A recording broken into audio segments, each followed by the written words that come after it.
انیس صاحب سے میری ملاقات ہوئی اسٹیٹ لائف کی پالیسی کے حوالے سے، جو کہ میری والدہ نے کچھ سال پہلے سے کروائی ہوئی تھی، اور انہوں نے ہمیں بہت ہیلپ آؤٹ کیا اس کا ڈیتھ کلیم کلیئر کروانے میں۔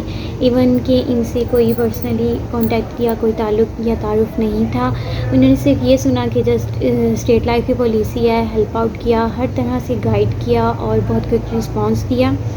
اس کے علاوہ میرا جو ٹرسٹ تھا اسٹیٹ لائف پہ، وہ اب ان کی وجہ سے مزید زیادہ بن گیا ہے، اور میں چاہوں گی کہ اگر آپ میں سے کوئی بھی اسٹیٹ لائف کی پالیسی کروانا چاہتے ہیں تو میں ریکمینڈ کروں گی کہ انیس بھائی سے ضرور کانٹیکٹ کیجیے گا۔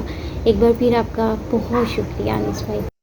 جیسا کہ آپ جانتے ہیں، اسٹیٹ لائف معاشی تحفظ اور خوبصورت پیغام ہے۔ لائف انشورنس پالیسی اس وقت کی جاتی ہے جب اس کی ضرورت نہیں ہوتی۔ اس کی ضرورت بیٹی کی شادی، بیٹے کی اعلیٰ تعلیم، بیماری، معذوری، موت یا ریٹائرمنٹ کے وقت پڑتی ہے۔ میں یوں کہوں گا، جس طرح زندگی میں اچھا لباس، اچھی رہائش، بہترین گاڑی اور اچھا طرز زندگی ضروری ہے، اسی طرح اسٹیٹ لائف انشورنس بھی ہر گھر کی ضرورت ہے۔